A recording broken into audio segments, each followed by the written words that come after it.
We heard a story about Darian and Marshall in our last positive action. The brothers were put in a tough situation. How did Marshall change? Why did he become someone he didn't want to be? He was doing negative actions. He was not feeling good about himself. So keep Darian and Marshall in the back of your mind. We'll return to their story in each new unit. We will do 6 units that all cover content, and then unit 7 is a review of those 6. So we are going to learn many different ways to have a positive self-concept. By the end of watching some of these videos, you will maybe have a better understanding about how to feel good about yourself. So it is important to realize that we are valuable, which means precious or of great worth. Recognizing you're valuable helps you have a positive self-concept. So I'm going to read a story about 2 boys. One boy is having a hard time realizing his value at all, and the other boy is thinking a little bit too much of his value.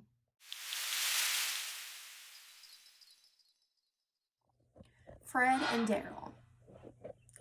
Fred was playing first base, and he let a ground ball go right through his legs. "Oh well," he said, "anyone would have missed that one. It was hit too hard."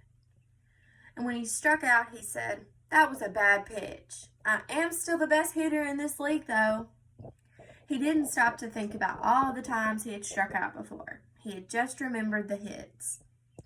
But Daryl was on the same team, and when he made an error on a ground ball, he said to himself, "I'm just lousy, that's all. I don't have it." He did get a hit next time up to bat, but he said, "I sure looked out on that one. I usually strike out. I've got to be the worst hitter in this league." So Fred and Daryl represent 2 extremes. Fred thinks highly of himself, which is a negative action, and Daryl doesn't think much of himself at all, which is also a negative action.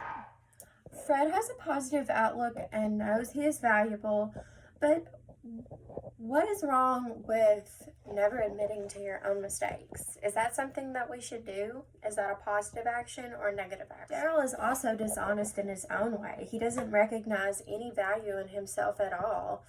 And can positive feelings come from thinking the worst of himself? Maybe he isn't a great baseball player, but he can improve. He can get better. And that's showing positive actions. But thinking low of himself is showing negative action. No one can be 100% positive all the time. We all get frustrated at things. We just do. It's part of life. It's part of who we are.